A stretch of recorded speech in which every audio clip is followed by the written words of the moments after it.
Professor बरखा वर्मा। आज हम लोग डिस्कस करेंगे एएम के 1 की unit 2 that is marketing environment. इसका जो रिमेनिंग पार्ट रह गया था वो आज हम लोग कवर करेंगे। तो इसमें क्या है, गवर्नमेंट रेगुलेशंस अफेक्टिंग मार्केटिंग, यानी गवर्नमेंट ने ऐसी कौन से रूल्स एंड रेगुलेशंस बनाए थे जिससे आपकी कंपनी के मार्केटिंग डिसीजंस, आपकी कंपनी की मार्केटिंग स्ट्रैटेजीज़ कहीं ना कहीं चेंज करनी पड़ी थी, उन पे उनका इफेक्ट ज़्यादा पड़ रहा था। तो गवर्नमेंट की ऐसे कौन से रेगुलेशंस हैं। सबसे पहले आया था हमारा इंडियन कॉन्ट्रैक्ट एक्ट। जो ये जितने भी एक्ट्स हैं आज हम इन सभी को डिटेल में डिस्कस करेंगे। सबसे पहले है द इंडियन कॉन्ट्रैक्ट एक्ट, फिर आया हमारा the Indian sale of goods act, the industries act, prevention of food adulteration act, the drugs and magic remedies act, the essential commodities act, the companies act, trade and merchandise marks act, MRTP act, the patents act, consumer protection act. ये सारे act आज हम लोग discuss करेंगे। तो सबसे पहले आता है हमारा Indian contract act. Indian contract act में क्या हुआ था कि इसमें ये बताया गया था कि आपके ऐसे कौन से एग्रीमेंट्स हैं जो कहीं आपको वैलिड या इनवैलिड के बारे में बताया गया था कि आपके ऐसे कौन से एग्रीमेंट्स हैं जो वैलिड हैं और कौन से एग्रीमेंट्स इनवैलिड हैं। तो इसमें कॉन्ट्रैक्ट होने के लिए कौन सी ऐसी 3 कंडीशंस हैं जो किसी भी एग्रीमेंट को कॉन्ट्रैक्ट, एक वैलिड कॉन्ट्रैक्ट बनाती है। सबसे पहले 2 वैलिड पार्टीज़ होनी चाहिए। वैलिड पार्टीज से मतलब है कि वो पार्टी माइनर नहीं होनी चाहिए, मेंटली स्टेबल होनी चाहिए, वो वैलिड पार्टीज़ होती है। तो किसी भी एग्रीमेंट के लिए, किसी वैलिड कॉन्ट्रैक्ट के लिए सबसे पहली कंडीशन है कि उसमें एटलीस्ट 2 पार्टीज़ इन्वॉल्व हो। There must be a second condition है, there must be a agreement, यानी उसमें प्रॉपर एक आदमी, एक पार्टी प्रपोजल दे रही हो, एक ऑफ़र दे रही हो और सेकेंड पार्टी उसको एक्सेप्ट कर रही हो। तो यहाँ पर एक एग्रीमेंट होना भी ज़रूरी है। उसके बाद आता है, जैसे अब आपने अपने फ्रेंड को बोला कि लेट्स हैव अ लंच, तो अगर आपने उसको ऑफ़र किया कि आज लंच के लिए चलते हैं और उसने एक्सेप्ट किया, तो क्या आपके बीच एग्रीमेंट तो है, बट क्या ये वैलिड होगा? नहीं, क्योंकि it is not enforceable by law. किसी कानून ने उसको ऐसा नहीं बोला है कि अगर वो नहीं जाएगा तो उसको जेल हो जाएगी, क्योंकि वो एनफोर्सिबल बाय लॉ नहीं है, इसलिए ये कॉन्ट्रैक्ट नहीं बनेगा। इसलिए जो इसकी थर्ड कंडीशन है वो सबसे इम्पॉर्टेंट है, दैट इज़ ऑब्लिगेशन, यानी कि उस काम को करने के लिए आप लॉफुली बाउंड होने चाहिए, यानी आपकी लीगल ड्यूटी बननी चाहिए उस काम को करने की।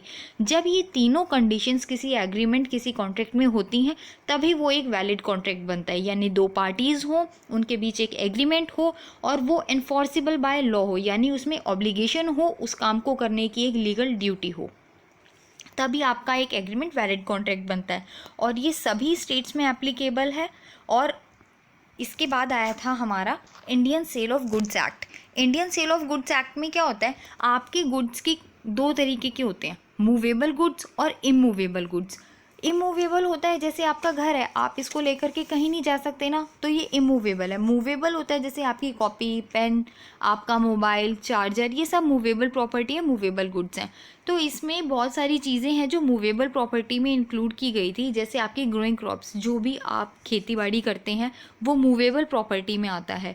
जो पेड़ों से मिलने वाली लकड़ी है, टिम्बर है, जिससे फर्नीचर वगैरह बनता है, वो हमारी मूवेबल प्रॉपर्टी है। ग्रास है, ओल्ड करेंसी है। इसमें ये देखने वाली बात है कि जो हम मनी यूज़ करते हैं, जो करेंसी हम यूज़ करते हैं वो इमूवेबल प्रॉपर्टी में आता है, और जो आपकी ओल्ड करेंसी है, जैसे 50 पैसे का कॉइन है, अभी ओल्ड करेंसी है, वही अब नहीं चलती है, तो ये आपकी मूवेबल प्रॉपर्टी में आता है। आपकी गैस, वाटर, इलेक्ट्रिसिटी, ट्रेडमार्क्स, तो इन सब को लेकर के जब गवर्नमेंट ने इनकी डिलीवरी को लेकर के, इनके राइट्स को लेकर के जब रूल्स एंड रेगुलेशंस बनाए कि जो भी बायर है उन्हें ये वाले रूल्स फॉलो करने हैं, जो भी सेलर हैं उन्हें ये रूल्स फॉलो करने हैं, तो ये सारे रूल्स आपके Indian sale of goods act में बनाए गए थे। उसके बाद हमारा आया था industries act. Industries act just हमारे इंडिपेंडेंस के कुछ सालों बाद ही आ गया था, क्योंकि ये 1951 में आया था और हमारे इंडिपेंडेंस 1947 में हुई थी। तो उसके बाद इंडस्ट्रियलाइजेशन करने के लिए गवर्नमेंट को कुछ रूल्स बनाने पड़े थे, क्योंकि बिल्कुल भी कंट्रोल नहीं था, सब कुछ न्यू था। तो इसलिए गवर्नमेंट ने अपने कंट्रोल को, यानी जितना भी प्रोडक्शन, डिस्ट्रीब्यूशन, जो भी सप्लाई हो रही है गुड्स की, उस इंडस्ट्रीज़ पर अपना कंट्रोल बनाने के लिए ये एक्ट लेकर आई थी। इसमें सबसे ज़रूरी था कि आप जब भी कोई नया प्लांट, नई मशीनरी या कोई नई इंडस्ट्री लगाना चाहते हैं तो इसमें सबसे पहले आपको गवर्नमेंट से लाइसेंस लेना होगा। यानी मेनली इसमें लाइसेंसिंग पॉलिसी इन्वॉल्व हुई थी कि जब भी आप अपनी कोई भी लोकेशन चेंज करना चाहते हैं या कहीं बहुत बड़े एरिया में, बहुत बड़े लेवल पर इन्वेस्टमेंट करना चाहते हो, तो उसके लिए आपको सबसे पहले गवर्नमेंट से ग्रांट परमिशन लेनी होगी, जो कि लाइसेंस के रूप में आपको मिलेगी। तो ये मेनली लाइसेंसिंग पॉलिसी थी, क्योंकि उस टाइम पर ये अजम्पशन था कि government he national point of view से सोच करके ये बेटर पता लगा सकती है कि हमारी देश के लिए ज़रूरतें क्या हैं, प्रायोरिटीज़ क्या हैं। तो इसलिए गवर्नमेंट का इंटरवेंशन, यानी गवर्नमेंट का फुल डायरेक्ट कंट्रोल लाने के लिए ये एक्ट आया था। इसका जो मेन ऑब्जेक्टिव था वो था मोनोपोली को अवॉइड करना, यानी किसी एक पर्सन या किसी एक फर्म के पास ही सारे अधिकार किसी भी एक पर्टिकुलर गुड को लेकर के ना हो, सभी कंपटीशन में आ सके। तो ये मोनोपोली को अवॉइड करता था। और जो भी गवर्नमेंट की प्लान प्रायोरिटीज़ हैं, यानी गवर्नमेंट ने फ्यूचर को लेकर के जो भी प्लान बनाए हैं इंडस्ट्रीज़ को लेकर के, उनके अकॉर्डिंग सारी इंडस्ट्रीज़ वर्क कर सके, इसलिए ये एक्ट आया था। ताकि जो भी जो भी हमारी इंडस्ट्रीज़ हैं वो पुरानी हो चुकी हैं, उनमें कुछ भी न्यू टेक्नोलॉजी नहीं थी, उन्हें रिवाइव करने के लिए इस एक्ट को लेकर आए थे। उसके बाद आया था हमारा the prevention of food and adulteration act. अब अडल्ट्रेशन क्या होता है? फूड का तो आप सभी को पता होगा, अडल्ट्रेशन का मतलब होता है मिलावट करना। यानी या तो आप उस पर्टिकुलर सब्सटेंस में आप उसका कोई कंपोनेंट निकाल देते हैं या फिर उसमें कुछ ऐड कर देते हैं। जैसे कि आपने देखा होगा मिल्क में स्टार्च या डिटर्जेंट फार्मूला वगैरह लोग ऐड कर देते हैं, जिससे कि उसकी क्वालिटी ख़राब हो जाती है। तो इसी को हम मिलावट कहते हैं। अब अगर इस एक्ट का जो मेन पर्पज़ था वो था कंज्यूमर को अच्छा प्रोडक्ट, क्वालिटी वाइज एक अच्छा प्रोडक्ट दिलाने के लिए, ताकि जो फ्रॉड लोग करते हैं, जो धोखा देते हैं, उससे कंज्यूमर को बचाया जा सके। तो इसमें गवर्नमेंट ने 2 टाइप से पनिशमेंट डिसाइड की थी कि एक केस था जब आपकी अडल्ट्रेशन, यानी आपने इस प्रोडक्ट के अंदर मिलावट की है, ये प्रूव हो जाता है, तो आपको 6 मंथ की जेल होती है और 1000 रुपये आप पर फाइन लगता है। उसके बाद अगर आपकी अडल्ट्रेशन से किसी की डेथ हो जाती है या किसी को कोई सीरियस इंजरी हो जाती है, तो उस केस में आपको उम्र कैद या फिर और उसके साथ साथ 5000 रुपये तक का फ़ाइन देना पड़ सकता है। तो इस तरीके की 2 टाइप की पनिशमेंट डिसाइड की थी। अलग अलग केसेस में केसेस के अकॉर्डिंग पनिशमेंट डिसाइड हो जाती है। उसके बाद आया था the drugs and magic remedies act. अभी आपने एडवर्टीजमेंट्स देखे होंगे कि अगर आप ऐसी मेडिसिन लेंगे तो आपकी गैस की प्रॉब्लम या फिर कोई सेक्सुअल प्रॉब्लम या फिर किसी भी तरीके की डिजीज़ के लिए लोग एडवर्टाइज़ करते हैं कि अगर आप ये वाली दवाई लेंगे तो आपकी इस तरीके की प्रॉब्लम ठीक हो जाएगी। बट वो कहीं ना कहीं फॉल्स क्लेम्स होते हैं।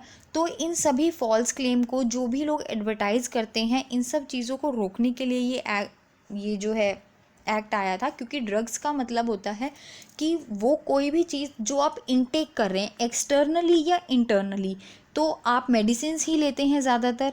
तो ये जो एक्ट था ये मेनली मेडिसिन के लिए था, ताकि जो भी फॉल्स क्लेम करने वाले एडवर्टीजमेंट्स हैं उन पर रोक लगाई जा सके। उसके बाद आया था हमारा essential commodity act. Essential commodity का मतलब होता है जैसे आपकी खाने से रिलेटेड चीज़ें होती हैं, उसमें बहुत सारी चीज़ें आपकी एसेंशियल कमोडिटी हो जाती है। जैसे अभी 2020 में क्या हुआ था कि कोविड आया था, तो मास्क और सैनिटाइजर्स को गवर्नमेंट ने एसेंशियल कमोडिटी डिक्लेयर कर दिया था। यानी कि जिन भी चीज़ों को गवर्नमेंट एसेंशियल कमोडिटी डिक्लेयर कर देती है, आप उनकी ब्लैक मार्केटिंग नहीं कर सकते, ना ही आप उन्हें जमा कर सकते हो। यानी it is not allowed to hoard and do black marketing of the essential commodities। तो जितनी भी आपकी essential commodity की जो लिस्ट है जो इस सेक्शन 2 में दी गई है, उस लिस्ट में जितने भी गुड्स प्रोडक्ट्स अवेलेबल हैं उन सब की आप जमाखोरी और कालाबाजारी नहीं कर सकते हैं। उन्हें आप एक जगह जमा करके, ताकि फ्यूचर में प्राइसेस बढ़ जाएं तब हम इनको सेल करेंगे, इस इंटेंशन से आप उनको जमा नहीं कर सकते। उसके बाद आया था हमारा trade and merchandise marks act, इसमें क्या होता है, मार्क्स का मतलब है कि जैसे आपने देखा होगा कि हर कंपनी या ब्रांड का अपना एक पर्सनल लोगो होता है, जैसे डोमिनोज़ का भी होता है, मैकडोनल्ड्स का भी होता है, उसमें एम के ऊपर ऐसे सर्कल होता है, तो ये सब मार्क्स होते हैं, लेबल्स होते हैं। तो इस मार्क्स में आपका किसी का सिग्नेचर हो सकता है, कोई लेबल हो सकता है, कोई हेडिंग हो सकती है, या कोई भी साइन सिंबल इस तरीके का हो सकता है। तो ये जो मार्क्स हैं, इसके थ्रू आपको क्या पता चलता है, जब आप मैकडोनल्ड का सिंबल कहीं पर देखते हो तो आपको क्या पता चलता है कि यहाँ पे एकदम फ्रेश सामान मिलेगा, या फिर जो भी आपके माइंड में मैकडोनल्ड को लेकर के एक परसेप्शन है वो आपको पता लग जाता है उस सिंबल को देखकर।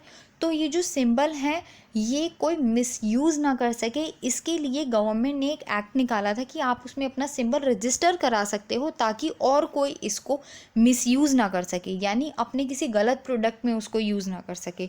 तो जो आपका मार्क है, जो भी आपने अपना ट्रेड मार्क बनाया है, उसको आप मैक्सिमम 7 ईयर्स के लिए आप उसको रजिस्टर करा सकते हो, ताकि एटलीस्ट उतने टाइम पीरियड तक कोई भी आपके इस ट्रेड मार्क को यूज़ ना कर सके, मिसयूज़ ना कर सके। और उसके बाद आप इसको फॉर द नेक्स्ट 7 ईयर्स, यानी 7 साल के बाद आपको इसे दोबारा रिन्यू कराना होगा, और इस तरीके से आप हर 7 साल के बाद इसे रिन्यू कराते रह सकते हो, क्योंकि एवरी 7 ईयर्स के बाद ये एक्सपायर हो जाता है। तो इसका जो मेन ऑब्जेक्टिव था वो यही था कि किसी का कोई रिलीजियस सेंटिमेंट हर्ट ना हो जाए, या फिर लोग कंफ्यूज ना हो जाए, या ये जो धोखाधड़ी चलती है इन सब को रोकने के लिए ये एक्ट आया था। उसके बाद आया था हमारा MRTP एक्ट। MRTP की फुल फॉर्म है monopolies and restrictive trade practices act. ये आया था हमारा 1969 में। इसका जो मेन आप ये कहेंगे 3 ऑब्जेक्टिव्स हैं, इनको आप बहुत अच्छे से याद कर लीजिएगा।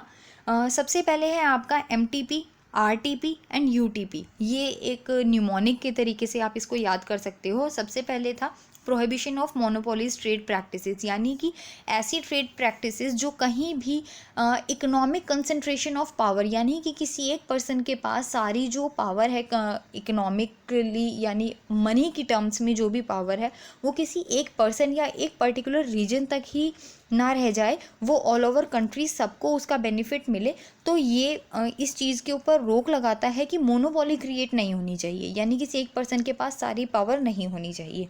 उसके बाद आता है हमारा prohibition of restrictive trade practices, यानी कि रेस्ट्रिक्टिव ट्रेड प्रैक्टिसेस का मतलब क्या होता है कि सिर्फ मेरा ही सामान बेचो और किसी का सामान नहीं बेचना। यानी कि आपने किसी के साथ डील करी कि मेरा ये सामान आपने परचेज़ कर लिया, लेकिन अब आप इसे मेरे कहे हुए सेलर्स को ही बेचोगे और किसी को नहीं बेचोगे। तो आप सामने वाले को रिस्ट्रिक्ट कर रहे हो कि या तो आप मेरे अलावा किसी से ख़रीदोगे नहीं, या फिर जिससे मैं चाहता हूँ उसी को सेल करोगे। तो इस तरीके की जो रेस्ट्रिक्टिव ट्रेड प्रैक्टिसेस हैं इनको अवॉइड किया जाए, क्योंकि ये कहीं ना कहीं मोनोपोली को बढ़ाती हैं। तो इस तरीके की जो ट्रेड प्रैक्टिसेस थी उनको भी हमें रोकना था। और उसके बाद आती है अनफेयर ट्रेड प्रैक्टिसेस, यानी कि जो कहीं भी कंज्यूमर को धोखा देती हैं, जिनसे आप, जैसे कि अडल्ट्रेशन वगैरह होता है मिलावट करके, या उस प्रोडक्ट की क्वालिटी को गिरा करके जब आप अपनी ट्रेड प्रैक्टिसेस, ताकि आपको वो सामान सस्ता पड़े और कंज्यूमर को धोखा दे करके आप ज़्यादा कमा सको। तो ये सब अनफेयर ट्रेड प्रैक्टिसेस ही तो होती हैं। तो इन सभी चीज़ों को रोकने के लिए ये एक्ट आया था, दैट इज़ MRTP एक्ट।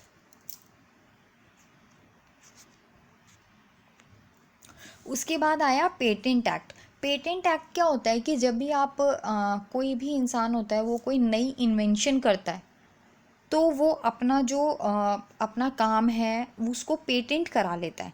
यानी कि गवर्नमेंट उसको ये राइट देती है, ये ग्रांट देती है कि एटलीस्ट 20 ईयर्स के लिए आप इसको सिर्फ आप ही यूज़ करोगे और कोई इसको यूज़ नहीं कर सकता। यानी patent is a exclusive right.